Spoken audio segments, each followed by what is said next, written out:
सार वचन राधा स्वामी भारती भाग दूसरा वचन 217। धर्म इस जीव का ये है कि पिता की सेवा करना, सो पिता इसका सत्य नाम सत्पुरुष है और ये उसके अंश है, सो इसको मिलता नहीं, फिर ये सेवा कैसे करे। अब समझना चाहिए कि संत सत्पुरुष का अवतार हैं, उनकी सेवा करना सत्पुरुष की सेवा है। पिछले 3 युगों में वे प्रकट नहीं हुए, अब कल युग में केवल जीवों के उबार के लिए अवतार धरा है और कुछ मतलब उनका संसार में आने से नहीं है। जो जीव संस्कारी हैं वो दर्शन करते और वचन सुनते ही उनके चरणों में लग जाते हैं और बहुतेरों के संस्कार पड़ जाता है और 84 का चक्कर उनका भी रफ्ता रफ्ता बच जाएगा, क्योंकि सिवाय संत के और कोई 84 से नहीं बचा सकता और न जीव को उसके निज देश में पहुंचा सकता है। वचन 218। जिनको नाम की प्रतीत नहीं है और बाहर की रहनी अपनी भली प्रकार दुरुस्त रखते हैं और अंतर में भी कुछ सफाई कर रहे हैं, तो चाहे जितना जप तप संयम और अभ्यास करें, उनको पूरा फल प्राप्त नहीं होगा। और जिनको सतगुरु का बताया हुआ नाम प्राप्त है और उस पर उनका निश्चय पक्का और सच्चा आ गया है, तो उनको जप तप संयम का भी फल मिलेगा और पूर्ण पद को पावेंगे। नाम लियो जिन सब कियो, जोग यज्ञ आचार, जब तब संयम परशुराम, सभी नाम के लाल। ये नाम संत सदगुरु से मिलेगा और इससे कुल विकारों की जड़ कट जाएगी और आहिस्ता आहिस्ता मन और इंद्रियां भी बस में आ जाएगी। और वैसे जो कोई इंद्रियों के रोकने का इरादा करे तो बहुत मुश्किल पड़ेगी।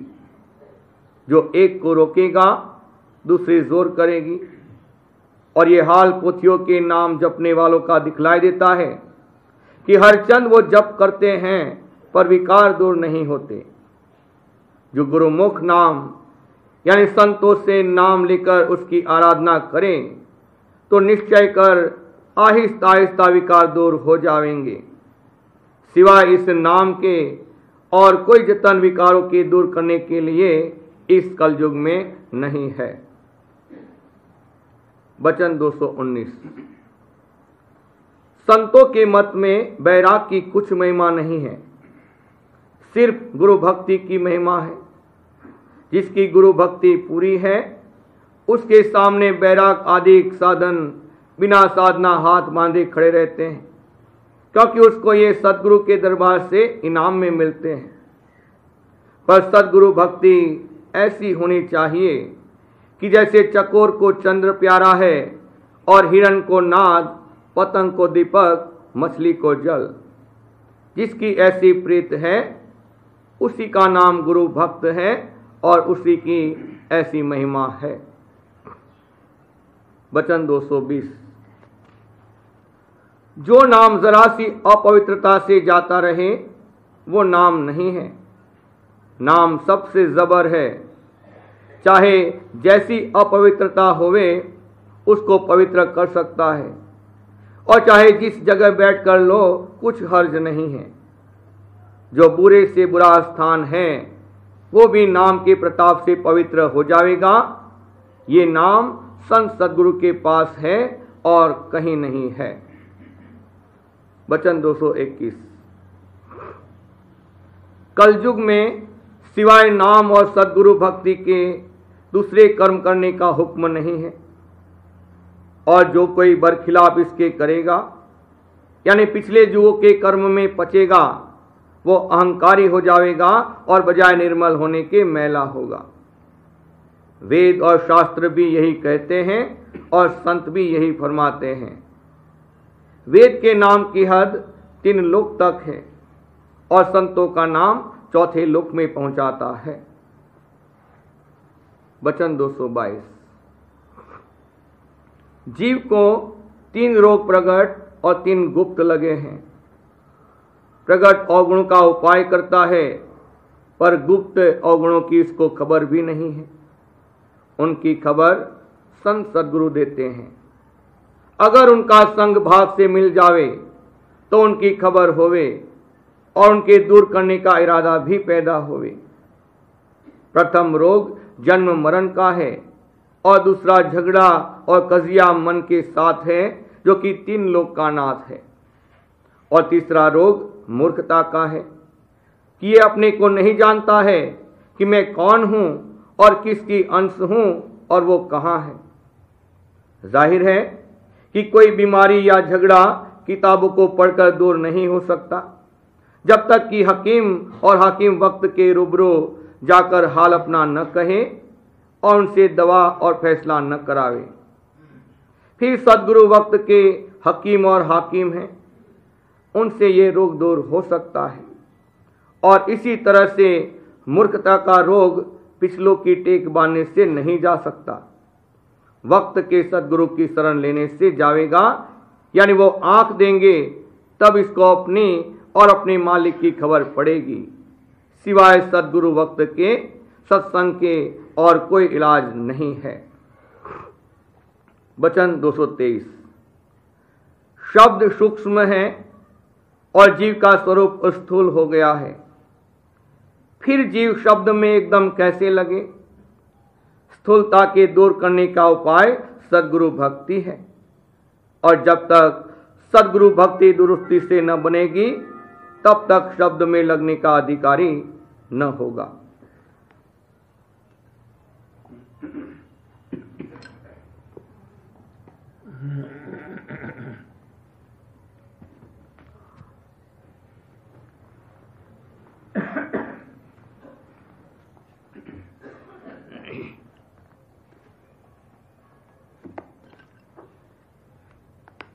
प्रेम पत्र राधा स्वामी, चौथा भाग, हित उपदेश, प्रकार 13वां। दुनिया में 4 भारी दुख सब पर आते हैं, यानी रोग, सोग, मौत और कामना का पूरा न होना। इनका पूरा इलाज आदमी के हाथ में नहीं है, लेकिन राधा स्वामी मत के अभ्यास की कमाई से ये चारों दुख हल्के बल्कि दूर हो सकते हैं। इस वास्ते इस अभ्यास की कमाई हरेक को थोड़ी बहुत करना वास्ते अपनी बेहतरी के जरूर और मुनासिब मालूम होता है। इस दुनिया में चाहे कोई अमीर होवे या गरीब, इन 4 दुखों से बच नहीं सकता। और वो 4 दुख ये हैं: पहला रोग, दूसरा सोग, तीसरा मौत और चौथा कामना का पूरा न होना। इन चारों दुखों का इलाज किसी के हाथ में नहीं है। छोटी और हल्की बीमारियां दवा करने से दूर हो जाती हैं, पर भारी रोगों का इलाज हकीमों और डॉक्टरों के पास नहीं है।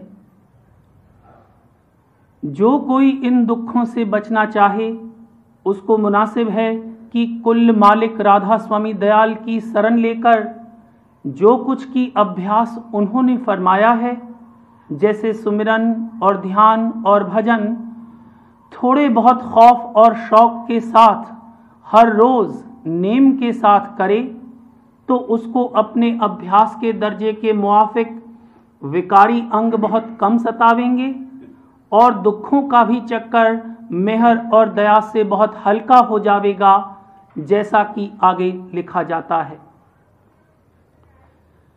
जो कोई की सुमिरन और ध्यान और भजन संत सद्गुरु या उनके सच्चे प्रेमी सत्संगी से उपदेश लेकर हर रोज करेगा, तो उसके सुरत और मन किसी कदर सिमटते और अंतर में ऊपर की तरफ को चढ़ते जावेंगे और आहिस्ते आहिस्ते मन और इंद्रियों का घाट छूटता जाएगा।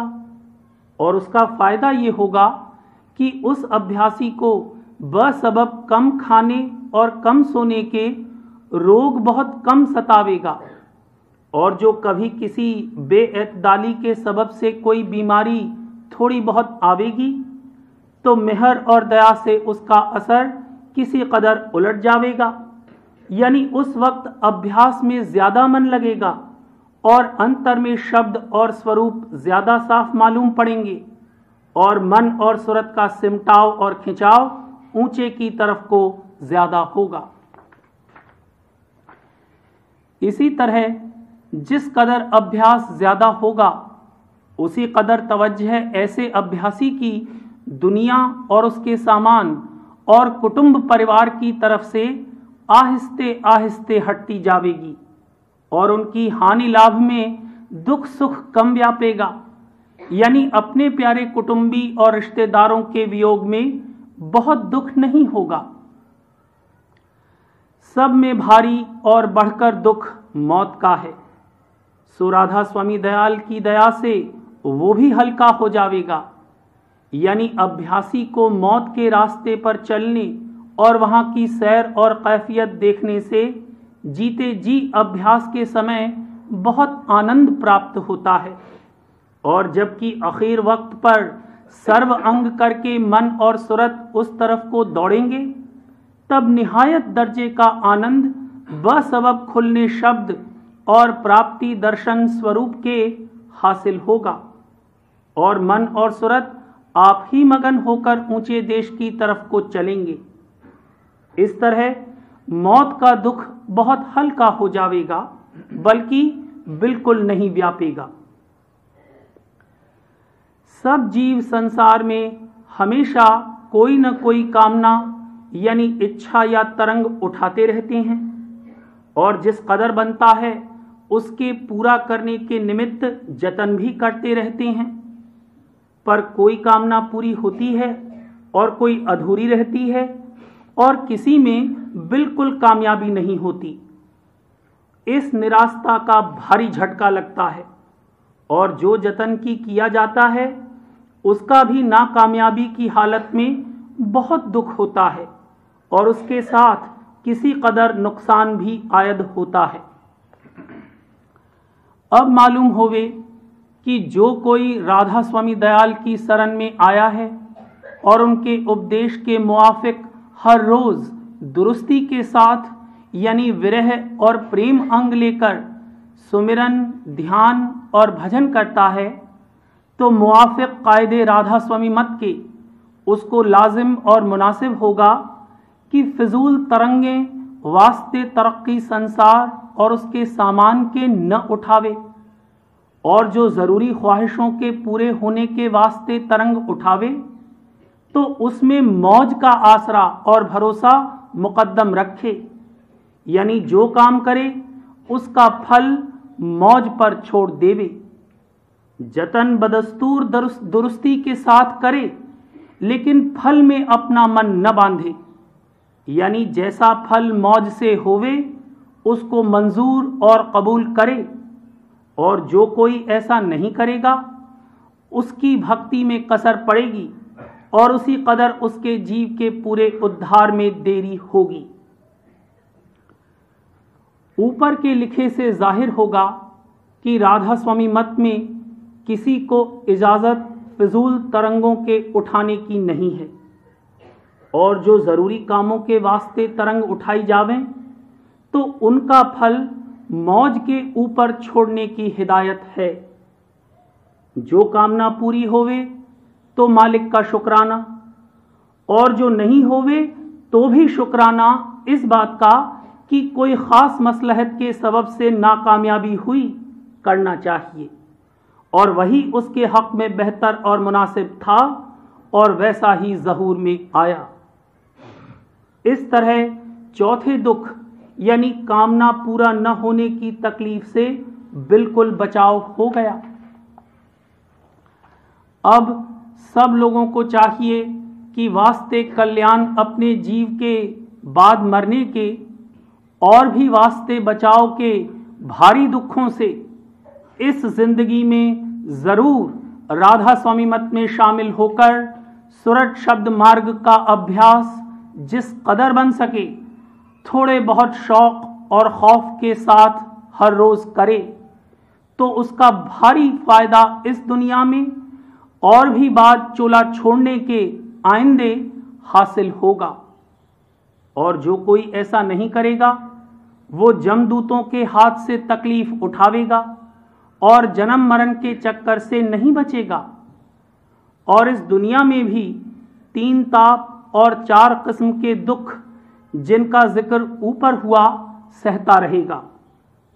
और वो 3 ताप ये हैं: 1 मानसी दुख, 2 देह का दुख और 3 उपाधि यानी किसी से लड़ाई झगड़ा और कजिया।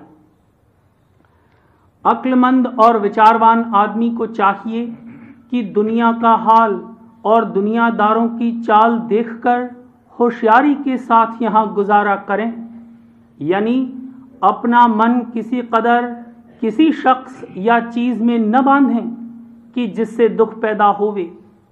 लेकिन ये बात समझ में दुरुस्ती के साथ जब आवेगी और उसकी कार्रवाई दुरुस्त जब बन पड़ेगी, जबकि वे लोग राधा स्वामी मत में शामिल होकर और संत सद्गुरु की दया संग लेकर सुरट शब्द मार्ग का अभ्यास करेंगे, तब दिन दिन उनकी आंख खुलती जावेगी और दुनिया का हाल उनको आईने के मुआफिक आहिस्ते आहिस्ते नजर आता जावेगा।